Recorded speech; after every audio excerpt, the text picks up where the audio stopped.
say thank you to everybody on the call, all of the sales leaders and the AEs and AMs and everybody who has done such an amazing job transitioning. I've had so many conversations with friends and family, wondering how everyone's doing personally, but also wondering what's it like to work under these conditions and how are people taking it? And I just am so proud of how well everyone has come together and helped each other and made us laugh and joined happy hours and stayed connected even under these very unusual times. There is no playbook for this. And we're writing it as we go. And I think that we're all going to, come out of this with some new appreciation for each other, maybe even some new appreciation for the office. But it's just been great to see how everyone's band together. And I'm really proud to be part of this team. And I'm really grateful for everyone who has been there for each other, as I mentioned, but also for their clients as they're kind of trying to figure out what's next and how to navigate everything from the agency landscape to what clients are willing to promote at this time and what their messaging is. I mean, there's just a lot going on and tons of distractions, and everyone has done a great job, and it's been fun to watch and inspiring. So I wanted to note that. And then also wanted to talk about a little bit about how one of the things that's really been a focus of the teams and sort of what I care most about is being really solutions focused for our team, for our clients. So how do we bring people solutions? How do we even begin to have conversations with them during this time can be tricky. There's some stuff coming at us in terms of people wanting to maybe change messaging or change dates or move things back around or cancel altogether, depending on what the situation is. And so there's been a lot of talk, and I know Alex talked about that last week, and everyone's been updating Salesforce and spreadsheets and doing all of those things in real time. And I just think this has been a great opportunity to show how at Viacom CBS, we're really client focused and we're really strategic in how we deal with our clients and our agency partners, and that we're thoughtful about the business and that we're coming up with solutions.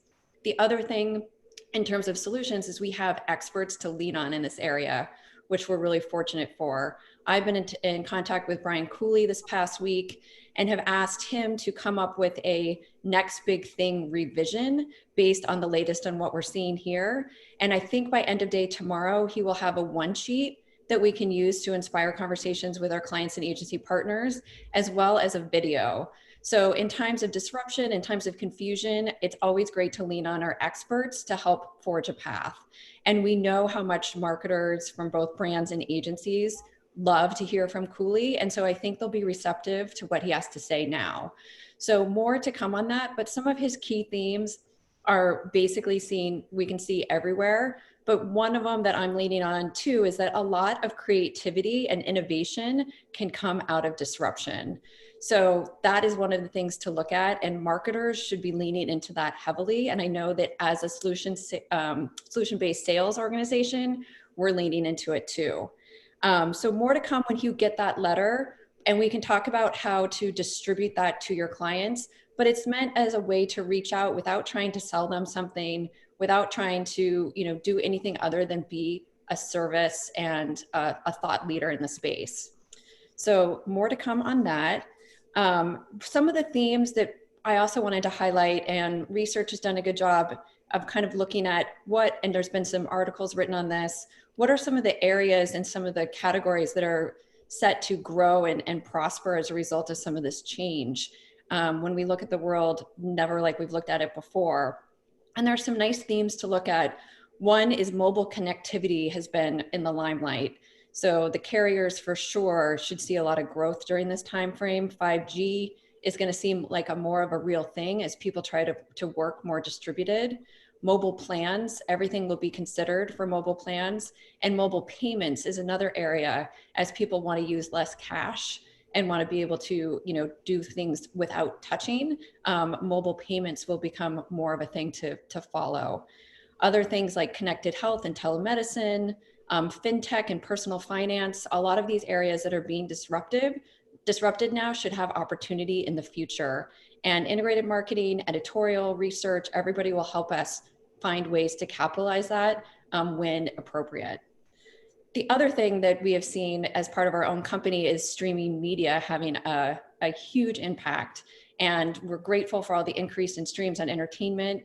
And we know that there will be so much pent up demand for the sports world that we'll be able to harness that in spades.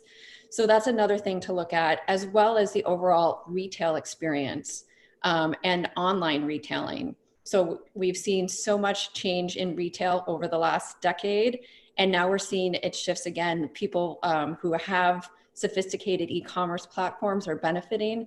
Those who don't are struggling, and there's going to be solutions and ways to help either both people on the e-commerce side, but also the traditional retailers, and see what more we can be doing for them as they have to evolve their businesses quicker.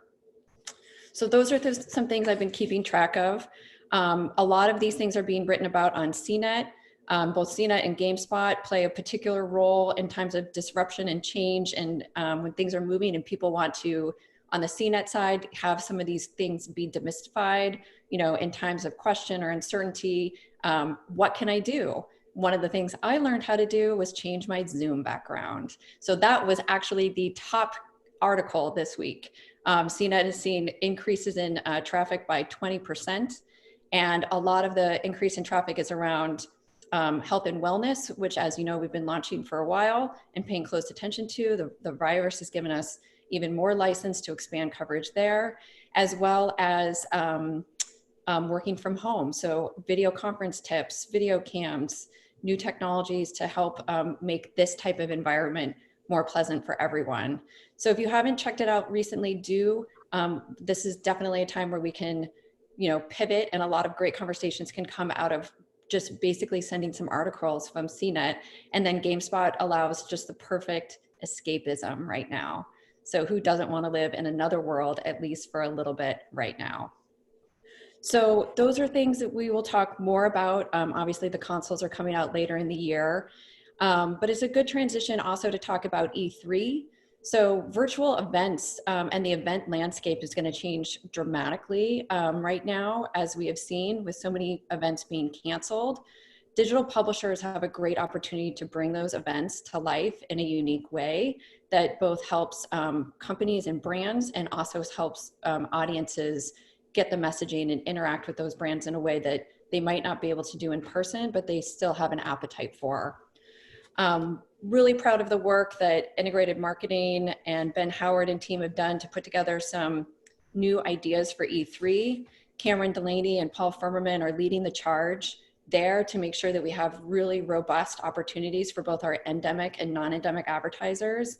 And I'm pleased to say that we do have a really great plan that is thought out, that is going to meet the needs of both our users and our marketers. So reach out to Integrated Marketing, reach out to Cam and Paul to help figure out how you can harness that for your own list of clients. The other thing in terms of events that I wanted to call out is that it's a huge opportunity for us to market more virtual events editorially. Patrick Shaughnessy and his team saw this right away and reached out to David Serrano to try to work on this.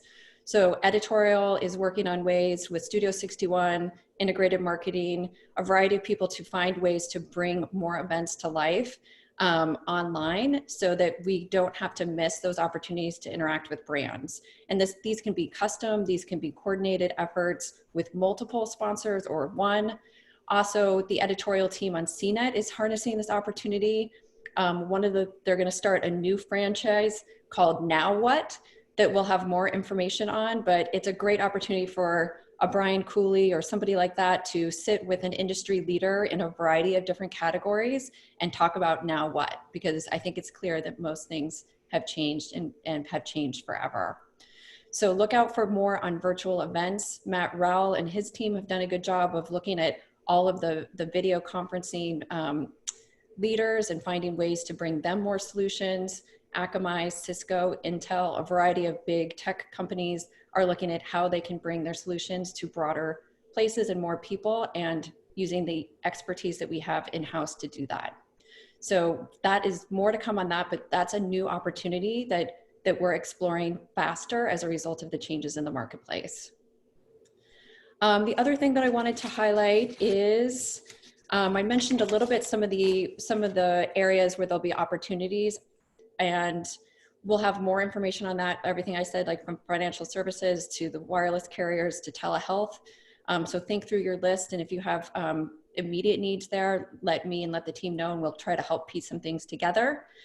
But then for the quick hits and the rest of the call today, we'll lean into things that are ready to go. Tech for Good is one of them. We also have some things from entertainment and sports, which are going to be great.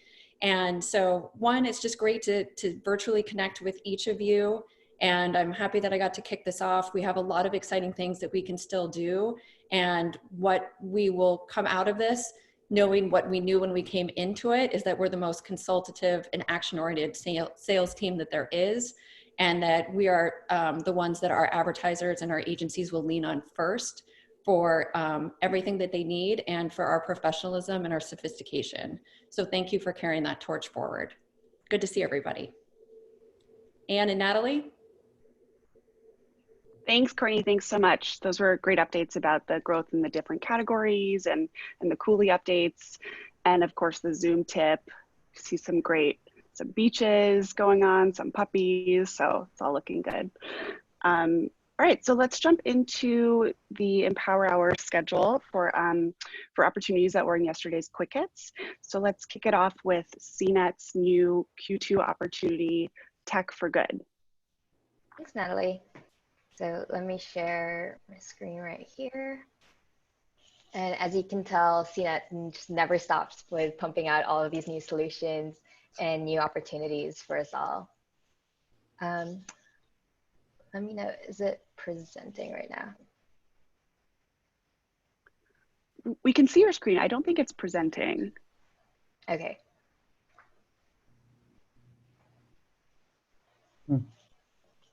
Right, all good?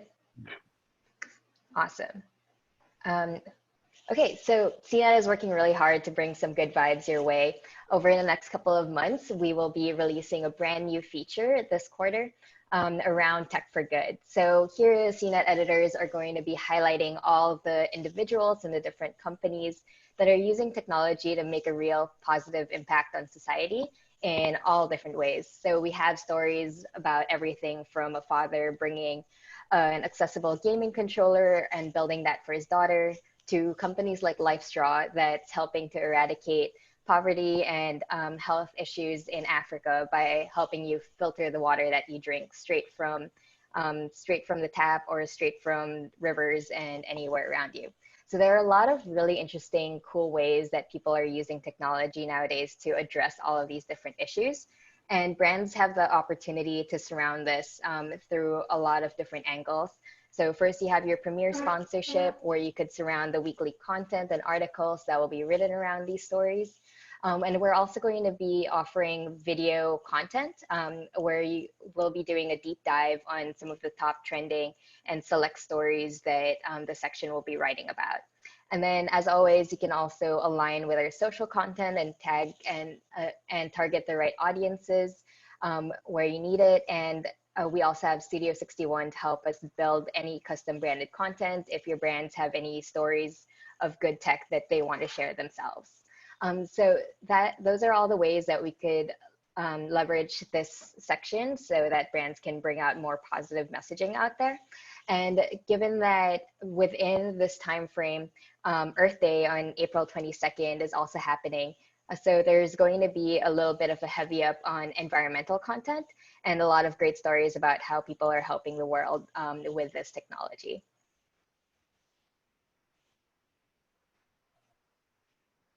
Great, so that's all I have on the CNET opportunities there. But feel free to reach out if there are any questions or any ways you want to connect with all of these positive stories. Okay, great. Thanks, Nikki. Any questions on Tech for Good?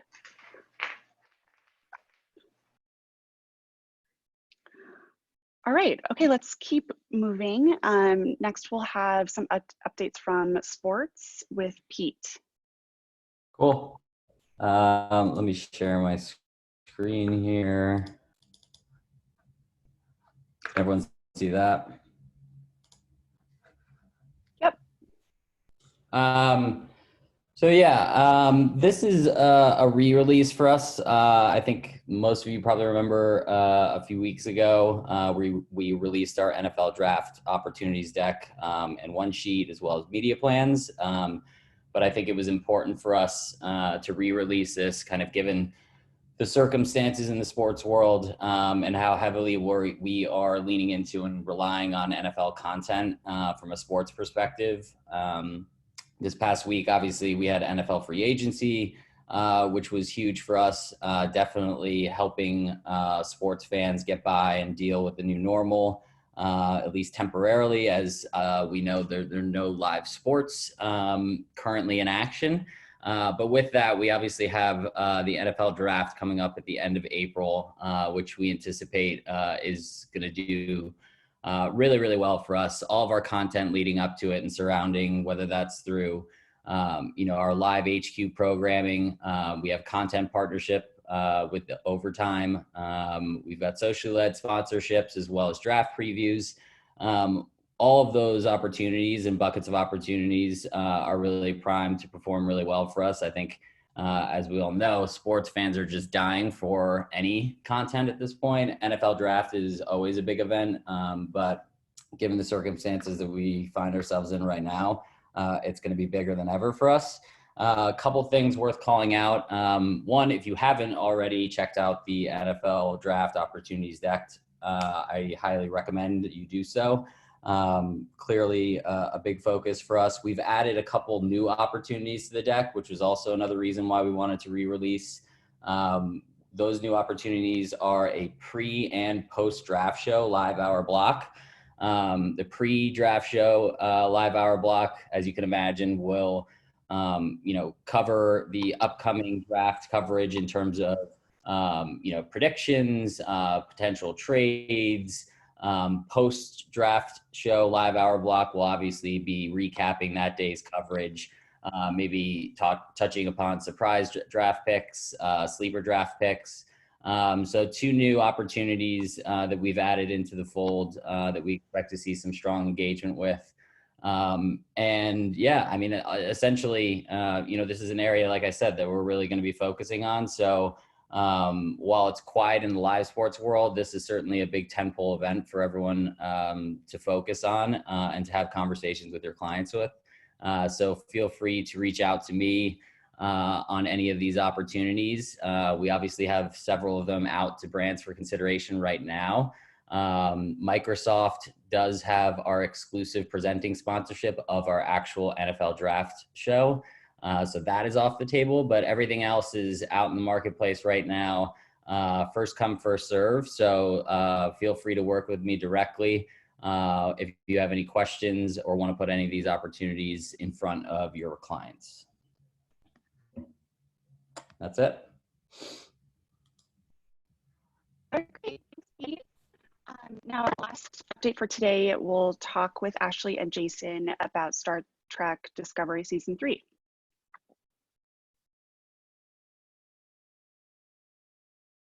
Great, thank you. So we're gonna start with the kind of overview and to kind of preface Star Trek Discovery Season 3 for everybody. This was, is currently scheduled as a mid-year release.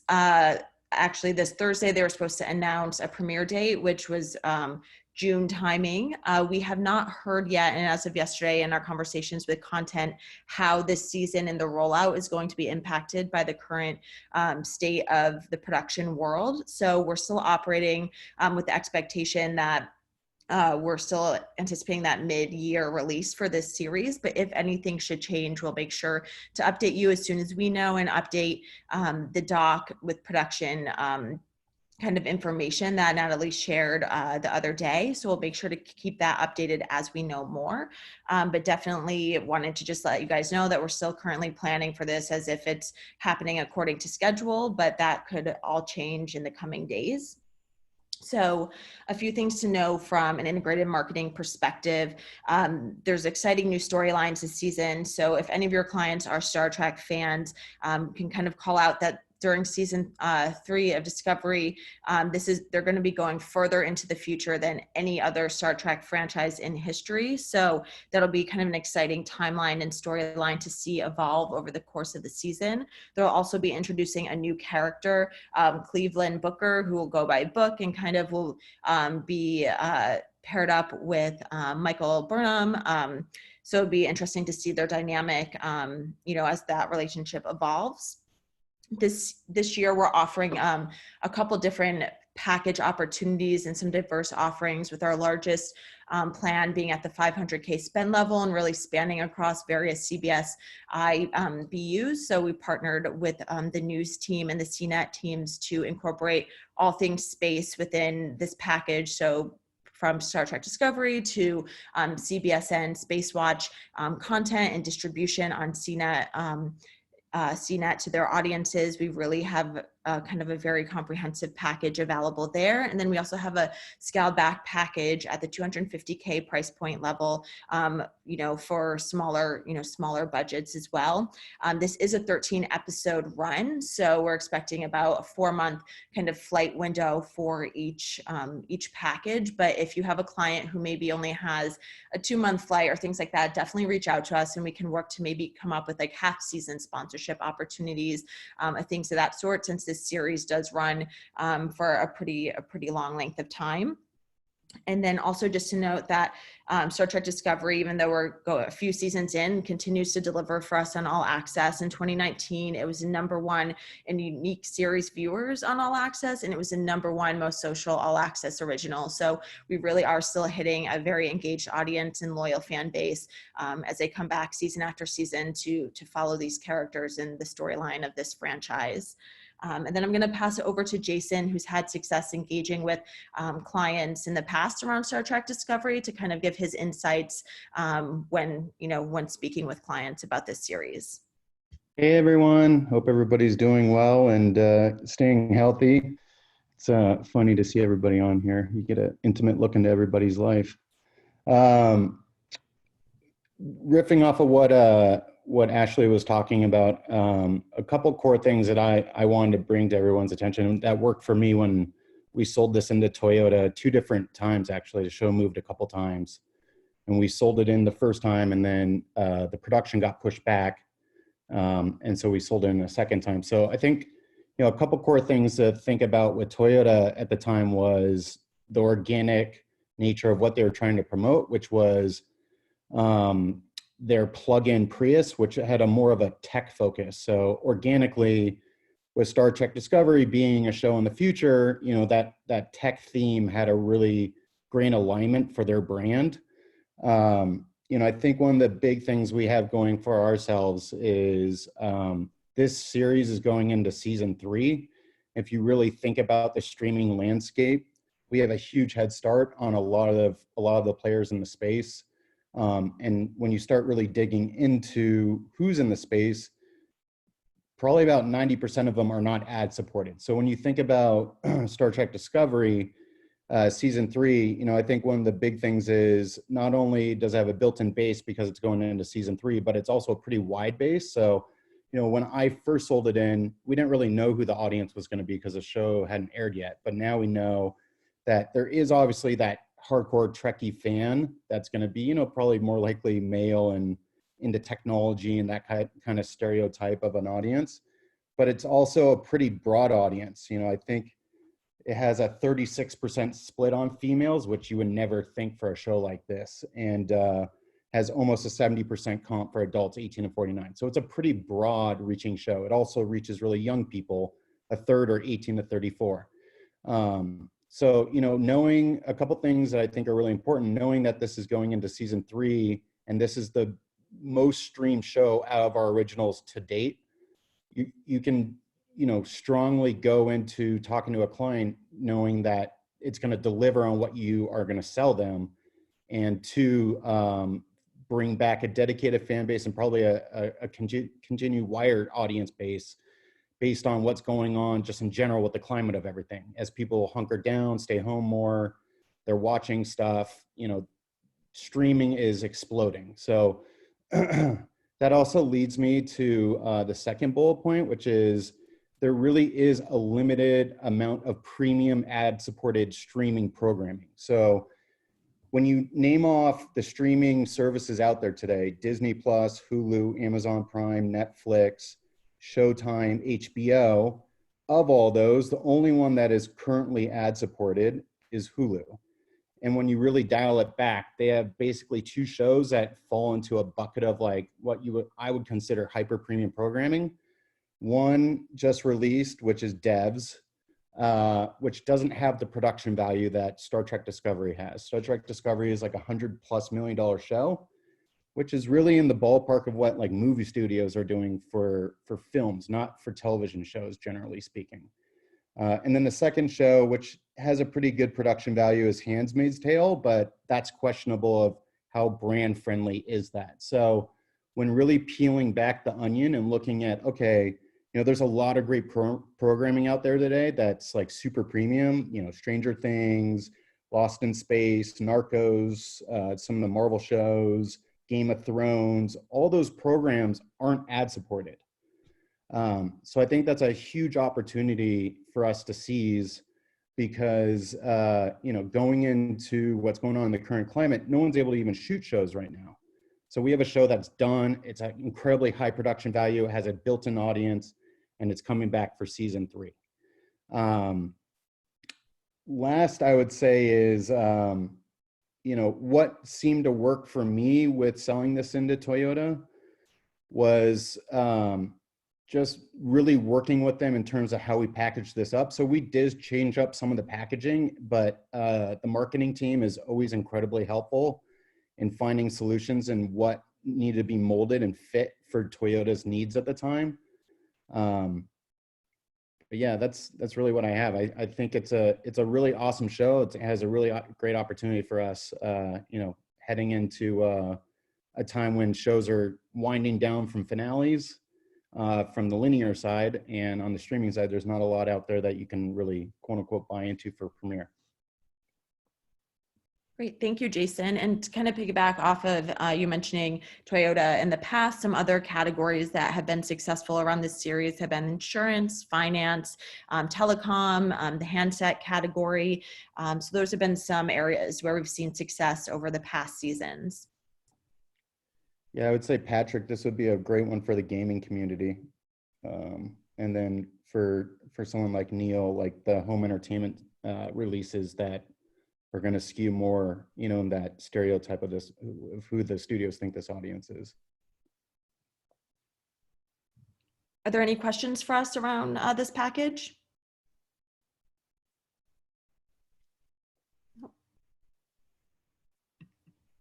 Great, thanks, guys. Okay, great. Thanks, Ashley and Jason and Courtney and everyone who presented today. Just a quick reminder that study groups continue tomorrow, and we'll have them every 4 Wednesdays starting tomorrow. So please join if you're able to. They're open to all AEs and AMs. We'll cover sports and streaming and consumption trends and social solutions. So they'll be really good sessions. So reach out to any of your IM partners, and hope everyone is staying safe and healthy. And that's it for today. Okay, have a great week, everyone.